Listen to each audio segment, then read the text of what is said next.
देखेंगे exception handling का multi catch statement, multiple catch statement. Previous video में हमने एक्सेप्शन हैंडलिंग का बेसिक देखा था, जिसमें हमने एक एक्सेप्शन को हम किस तरह से हैंडल कर सकते हैं वो हमने देखा था। क्योंकि हम एक एक्सेप्शन हैंडल कर रहे थे, इसीलिए हमने एक ही कैच ब्लॉक का उसमें यूज किया था।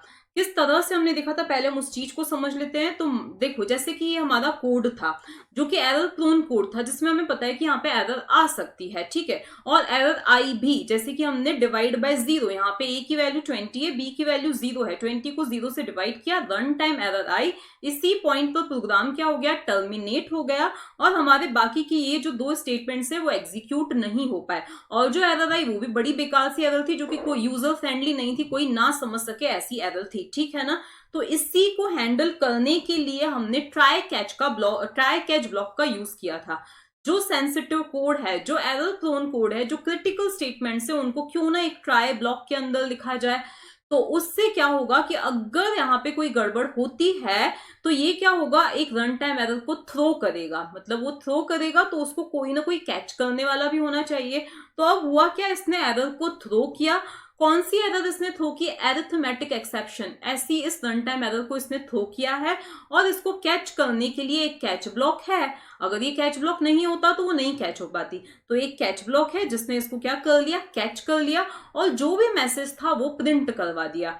तो इस तरह से हमारी जो एरर प्रोन कोड था, जो क्रिटिकल स्टेटमेंट था जिसने गड़बड़ की थी, उसको हैंडल कर लिया गया, और आगे जो काम है वो हमारा स्मूथली परफॉर्म हो गया। आगे के जितने भी स्टेटमेंट थे वो स्मूथली एग्जीक्यूट हो गए, ठीक है। अब बात ये आती है कि हम प्रोग्राम लिखेंगे तो एक ही लाइन तो लिखेंगे नहीं, हम ढेर सारी लाइंस लिखेंगे, उनमें ढेर सारी लाइंस क्रिटिकल हो सकती हैं। तो अब वो एक ही कैच स्टेटमेंट तो उनको हैंडल कर नहीं पाएगा, तो अब हमें मल्टीपल कैच ब्लॉक्स का यूज करना पड़ेगा। फॉर एग्जाम्पल, अभी हम छोटी सी ही बात करते हैं। यहाँ पे हमने क्या किया है कि हमने यहाँ पे यूजर से इनपुट लिया है, ठीक है। तो यूजर से जब हमने इनपुट लिया है और उसके बाद में हमने A/B किया है, ठीक है। मान लिया कि इस पॉइंट पर ही, अभी तो हमारा कंट्रोल यहां तक आया ही नहीं है, इस पॉइंट पर ही यूजर ने, क्योंकि हम इनपुट एक्सपेक्ट किया जा रहा है, और यूजर ने एंटर कर दी कोई सी स्ट्रिंग ABC एंटर कर दिया, और उसको हम के अंदर स्टोर कर रहे हैं। तो इस पॉइंट पर भी रन टाइम एरर आएगी, यहाँ पे भी कंपाइल टाइम एरर तो आ नहीं सकती, क्योंकि डिपेंड करता है कि यूजर रन करते टाइम क्या वैल्यू दे रहा है। तो यहाँ पर भी क्या आएगी, रन टाइम एरर आएगी, रन टाइम एरर आएगी। अब यहाँ पर जो रन टाइम एरर आएगी वो आएगी इनपुट मिसमैच एक्सेप्शन। कौन सी आएगी, इनपुट मिसमैच एक्सेप्शन आएगी, ठीक है। क्या ऐसा कोई सा कैच ब्लॉक है जो इस तरह की एरर को हैंडल कर रहा है, इस तरह की एरर को कैच कर रहा है? तो यहाँ पर ऐसा कोई स्टेटमेंट नहीं है। तो अब कोई कैच नहीं कर पाएगा, इसका मतलब क्या है, प्रोग्राम टर्मिनेट, अनकंडीशनली टर्मिनेट हो जाएगा, और ये जो रेस्ट ऑफ द कोड है वो एग्जीक्यूट नहीं हो पाएगा, ठीक है। अगर यही हमने एक और कैच स्टेटमेंट लिख दिया होता, और यहाँ पे लिख दिया होता हमने इनपुट मिसमैच एक्सेप्शन, यहाँ पे हम क्या लिख देते, इनपुट मिसमैच एक्सेप्शन। अभी मैं आपको प्रोग्राम बताऊंगी पूरा। तो यहाँ अगर हम पूरा ये चीज लिख देते, मतलब हमने उसको भी क्या किया है, हैंडल किया है। तो उस केस में ये कैच स्टेटमेंट इसको कैच कर लेता, ये कैच ब्लॉक इसको कैच कर लेता, और फिर हमारा प्रोग्राम जो है, बाकी आगे का जो एग्जीक्यूशन है वो स्मूथली हो पाता। देखो यहां पर क्योंकि एक्सेप्शन आता, ठीक है, तो यहीं पे हम इस ट्राई ब्लॉक से बाहर आ जाते और ये इसको कैच कर लेता। इसका मतलब ये वाले स्टेटमेंट्स एग्जीक्यूट नहीं हो पाते, लेकिन जो हमारा रेस्ट ऑफ द कोड है वो एग्जीक्यूट हो पाता। तो इस तरह से हमने देखे दो कैच स्टेटमेंट।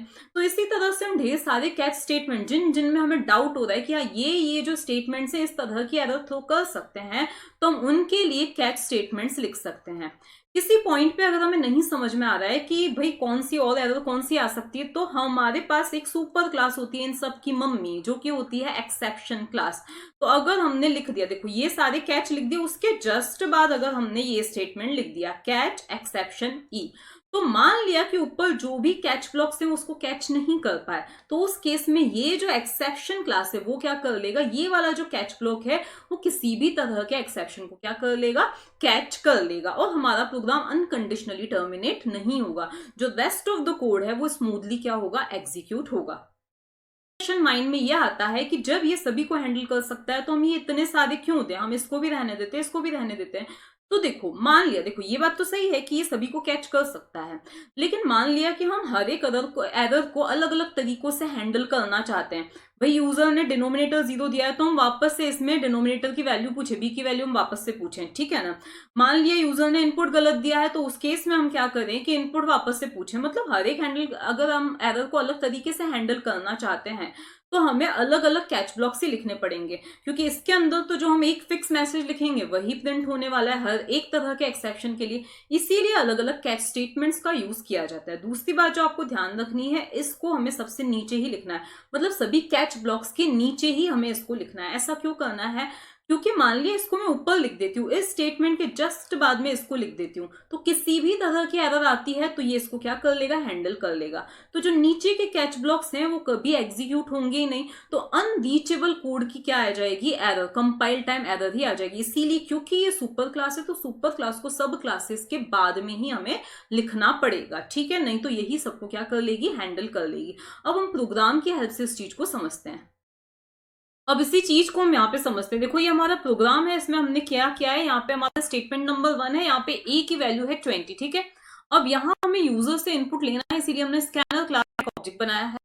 ट्राई ब्लॉक के अंदर बी की जो वैल्यू है वो हम यूजर से ले रहे हैं, ठीक है, और उस बी की वैल्यू से ही ए को हम क्या कर रहे हैं, डिवाइड कर रहे हैं, ठीक है, और उसी को हम जो रिजल्ट है उसको हम यहाँ पे प्रिंट करवा रहे हैं। और यहाँ हमने सिर्फ एक एक्सेप्शन को कैच कर रहा है, जो कि क्या है, अरिथमेटिक एक्सेप्शन है, ठीक है। अभी सिर्फ हमने एक ही कैच ब्लॉक लिखा है, ओके।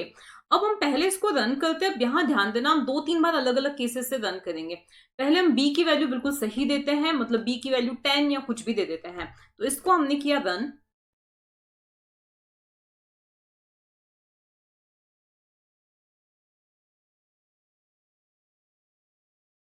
अब यहाँ पे हमसे बी की वैल्यू, मैंने मैसेज नहीं दिया है, बी की वैल्यू हमसे एक्सपेक्ट की जा रही है कि हम एंटर करें, तो सपोज मैंने दे दी बी की वैल्यू 6, ठीक है। यहाँ पर आप देखें तो रिजल्ट आ गया 3 और रेस्ट ऑफ द कोड, मतलब यहाँ जब तक आपने इनपुट बिल्कुल सही दिया कोई प्रॉब्लम नहीं है, ओके। अब हम बी की वैल्यू को 0 देके देखते हैं, तो अब हमने इसको फिर से रन किया, अब हमने बी की वैल्यू क्या दे दी है, 0 दे दी है, ओके। जब हमने b की वैल्यू 0 दी है तो उसको, क्योंकि यहां पर क्या हो रहा है, इस पॉइंट पर आकर, इस पॉइंट पर क्या आ रहा है, अरिथमेटिक एक्सेप्शन, क्योंकि डिवाइड बाय 0 प्रॉब्लम हो रही है, रन टाइम एरर आ रही है, तो इसको कैच करने के लिए ये अरिथमेटिक एक्सेप्शन है, मतलब इसको कैच करने के लिए ये वाला कैच ब्लॉक है, इसने इसको क्या कर लिया है, कैच कर लिया है, और फिर जो भी मैसेज था वो प्रिंट करवा दिया। हम कस्टमाइज मैसेज भी प्रिंट कर सकते हैं, ठीक है, यहां तक तो बिल्कुल ठीक है। अब इसके बाद हम यहाँ पे एक और बार इसको रन करते हैं, और दिस टाइम हम बी की जो वैल्यू है कोई सी स्ट्रिंग दे देते हैं, ठीक है। मैंने दे दी FGH, ओके। यहाँ पे अगर आपको दिख नहीं रहा है तो देखो मैंने FGH वैल्यू दी है, ओके। अब मैंने FGH जब वैल्यू दी है तो यहाँ पर जो एरर्स आ रही है ना वो बिल्कुल भी अच्छी नहीं है। पहले आपने देखा रन टाइम एक्सेप्शन तो पहले भी आया था, रन टाइम एरर तो पहले भी आई थी जब मैंने बी की वैल्यू 0 दी थी, लेकिन क्योंकि उसको कैच करने के लिए कोई बैठा था, इसीलिए जो एरर आई है वो बड़ी सिस्टमैटिक आई, और उसके बाद में जो कोड था, रेस्ट ऑफ द कोड, वो भी एग्जीक्यूट हो गया। यहाँ पर क्योंकि जो एरर आई है वो क्या आई है, इनपुट मिसमैच, मतलब जो रन टाइम एरर अराइज हुई थी वो कौन सी थी, इनपुट मिसमैच। यहाँ पर हमसे एक्सपेक्ट किया जा रहा है एक इंटीजर, यहाँ पे हमने नेक्स्ट इंट लिख रखा है, एक इंटीजर एक्सपेक्ट किया जा रहा है, लेकिन हमने डाली क्या है, एक स्ट्रिंग एंटर की है, ठीक है। इसीलिए जो रन टाइम एरर आई थी वो क्या थी, input mismatch, run time exception आया था, ठीक है। लेकिन उसको कैच करने के लिए तो कोई है नहीं, कोई भी यहाँ पे कैच करने के लिए ब्लॉक है ही नहीं, तो इसीलिए क्या हुआ, रन टाइम एरर आई और प्रोग्राम जो है अनकंडीशनली टर्मिनेट हो गया। इसीलिए हमें मल्टीपल कैच स्टेटमेंट्स का यूज करना चाहिए जब हमारा कोड बढ़ता जाता है। तो यहाँ पर हम क्या करते हैं, एक और कैच स्टेटमेंट यहाँ पे लिख देते हैं, जो कि क्या होगा हमारा, कौन सा था, इनपुट मिसमैच। तो यहाँ पे हम लिख देंगे इनपुट मिसमैच एक्सेप्शन, ठीक है। यहाँ पे आ गया है, और यहाँ पे मैंने लिख दिया ई। अब आप चाहो तो जो ई डॉट गेट मैसेज से भी प्रिंट करवा सकते हो, तो यहाँ पर हमने इसको कॉपी किया और एक काम करते हैं, यहाँ पे अपना ही मैसेज दे देते हैं। तो यहाँ पे मैंने सपोज अपना मैसेज दे दिया इनपुट मिसमैच, ठीक है ना, क्योंकि ऊपर मैंने दिया है मैसेज जो ई डॉट गेट मैसेज से प्रिंट करवाया, यहाँ पे हम कस्टमाइज मैसेज दे देते हैं, ठीक है ना। तो अब हम इसको रन करते हैं और इस बार भी स्ट्रिंग ही एंटर करेंगे। तो यहाँ पे मैंने स्ट्रिंग एंटर की है, सपोज HJK स्ट्रिंग एंटर की है, ठीक है। तो यहाँ पे आप देख सकते हो इनपुट मिसमैच, मतलब उसको अरिथमेटिक एक्सेप्शन ने तो कैच नहीं किया, लेकिन उसको किसने कैच कर लिया है, इनपुट मिसमैच जो कैच ब्लॉक था उसने कैच कर लिया और एरर दे दी। कौन सी एरर हमें, मतलब एक मैसेज प्रिंट करवा दिया, इनपुट मिसमैच मैसेज प्रिंट हो गया, और उसके बाद रेस्ट कोड भी आ गया। तो आपने दोनों केसेस में देखा, जब हम हैंडल कर रहे थे तब क्या होता था, नहीं कर रहे हैं तो क्या हो रहा है। तो दोनों केसेस आपने देख लिया, इसमें हम कर रहे हैं, उसमें हमने नहीं किया था। तो यहाँ पे 2 कैच ब्लॉक्स आ गए। एक और कैच ब्लॉक हम ले सकते हैं। सपोज यहाँ पे मैंने एक और केस ले लिया है। सपोज मैंने यहाँ पे एक अरे डिक्लेयर किया है, तो यहाँ पे कहीं पे मैं एक अरे डिक्लेयर कर देती हूँ। तो यहाँ पे मैंने दिया इंट और यहाँ पर ए, और यहाँ पे अरे के अंदर में सिर्फ यहाँ पे 3 एलिमेंट्स दे रही हूँ, 1, 2, 3, ठीक है। और इस पॉइंट पे मैं आके प्रिंट करवा रही हूँ, और यहाँ पर ए शायद ऑलरेडी डिक्लेयर्ड है, डिफाइंड है, हाँ है, तो इसीलिए यहाँ पे इसका नाम में कुछ ए आर देती हूँ, ठीक है। अब इस पॉइंट पे मैं आके क्या करवाती हूँ, यहाँ पे अरे की 5th लोकेशन को प्रिंट करवाने की कोशिश करती हूँ। तो यहाँ पे मैंने दे दिया ए आर, और उसकी 5th लोकेशन को मैं प्रिंट करवा रही हूँ। इसको यहाँ पर रन टाइम एरर आएगी, लेकिन हमने इसके करस्पॉन्डिंग कोई कैच ब्लॉक नहीं लिखा है। तो अब हम देखते हैं क्या होता है। तो यहाँ पर आप देखोगे कि डिवीजन तक तो सही साथ परफॉर्म हो जाएगा अगर हम बी की वैल्यू सही दे रहे हैं। तो बी की वैल्यू सपोज मैंने दे दी 8, ठीक है। तो डिवीजन तो हमारा सही परफॉर्म हो गया, हमारे आगे रिजल्ट आ गया है 2। लेकिन यहाँ पर इसके बाद में क्या आ गया है, रन टाइम एरर आ गई है, अरे index out of bounds exception आ गया है, ठीक है। और फिर उसके बाद हमारा जो रेस्ट ऑफ द कोड था वो भी नहीं एग्जीक्यूट हुआ है, मतलब प्रोग्राम जो है अनकंडीशनली टर्मिनेट हुआ है। क्यों? क्योंकि इसके करस्पॉन्डिंग कोई कैच ब्लॉक नहीं था। तो अगर हम एक और कैच ब्लॉक यहाँ पे लिख लें, मैंने लिख दिया कैच, और फिर यहाँ पे लिख देते हैं हम अरे index out of bounds exception. Again यहाँ पे मैंने दे दिया ई, और फिर system dot out dot println, जो भी मुझे मैसेज देना है, चाहे कस्टमाइज या कुछ भी, इनफैक्ट आप मैसेज नहीं भी दो तो भी काम चल जाएगा। देखते हैं हम कैसे काम चलेगा। आपने कैच ब्लॉक ले लिया ना, उसके अंदर आप कोई एक्शन नहीं भी परफॉर्म करो तो भी हमारा प्रोग्राम अनकंडीशनली टर्मिनेट नहीं होगा। तो इसको भी हम रन करके देखते हैं। तो इसको हमने रन किया, अगेन हमसे बी की वैल्यू एंटर करवाई गई, हमने बी की वैल्यू दी। अब यहाँ पे आप देख रहे हो कि रेस्ट ऑफ द कोड आया, लेकिन इसका मतलब प्रोग्राम टर्मिनेट नहीं हुआ है। अब कोई मैसेज क्यों नहीं आया? क्योंकि हमने यहाँ पे कैच ब्लॉक में जो है बिल्कुल कुछ भी नहीं दिया है, कोई एक्शन हमने परफॉर्म करवाया नहीं है, इसीलिए कोई मैसेज नहीं आया है। एक और लास्ट चीज ये है कि मान लिया कि हमें समझ में नहीं आ रहा, लेकिन हमें लग रहा है कि कोई ना कोई एरर आ सकती है, मे बी। यहाँ पे 3 ब्लॉक्स तो हमें समझ में आए, ये 3 एरर्स पॉसिबल थी, और भी कोई आ सकती है। तो उसके लिए जैसे कि मैंने प्रीवियस वीडियो में बताया था, हम एक्सेप्शन क्लास का यूज कर सकते हैं। तो यहां जैसे मैंने अरे इंडेक्स आउट ऑफ बाउंड्स लिया है, वहां वैसे ही एक और जो सबकी सुपर क्लास होती है वो होती है एक्सेप्शन क्लास। मतलब अगर कोई भी क्लास उसको कोई भी कैच ब्लॉक अगर उसको हैंडल नहीं कर पाया, तो एक्सेप्शन जो ये वाला जो ब्लॉक है उसको हैंडल कर ही लेगा, ठीक है। तो यहां पर हमने इसको क्या किया है, कॉपी किया, और यहां पर मैंने इसको पेस्ट करके क्या लिख दिया है, समथिंग रॉन्ग। यहाँ पे मैं लिख देती हूँ समथिंग रॉन्ग, मतलब कुछ ना कुछ गलत हुआ है। तो यहाँ पे मैंने समथिंग, और फिर यहाँ पे रॉन्ग हैपेंड, या जो आपको मैसेज देना है वो हम दे सकते हैं। तो मान लिया कि कोई सा भी कैच ब्लॉक उसको कैच नहीं कर पाया, तो ये इसको कैच कर ही लेगा। तो ये आपको कैसे बिलीव हो? तो चलो मैं इस कैच ब्लॉक को हटा देती हूँ, और आपको पता है कि अरे index out of bound exception आएगा ही आएगा, इस पॉइंट पर आएगा ही आएगा, लेकिन उसके करस्पॉन्डिंग कोई कैच ब्लॉक तो है नहीं। तो अब हम इसको रन करके देखते हैं। तो इस केस में चलो हमने दे दिया यहाँ पे 7, ठीक है। यहाँ पे नहीं, सॉरी, यहाँ पर हमने सपोज दे दिया है 7, ठीक है। एंटर किया, तो यहाँ पे आप देख रहे हो समथिंग रॉन्ग, ये मैसेज आ गया कि कुछ गलत हुआ है, मतलब प्रोग्राम यहाँ भी अनकंडीशनली टर्मिनेट नहीं हुआ, क्योंकि एक कैच ब्लॉक है एक्सेप्शन।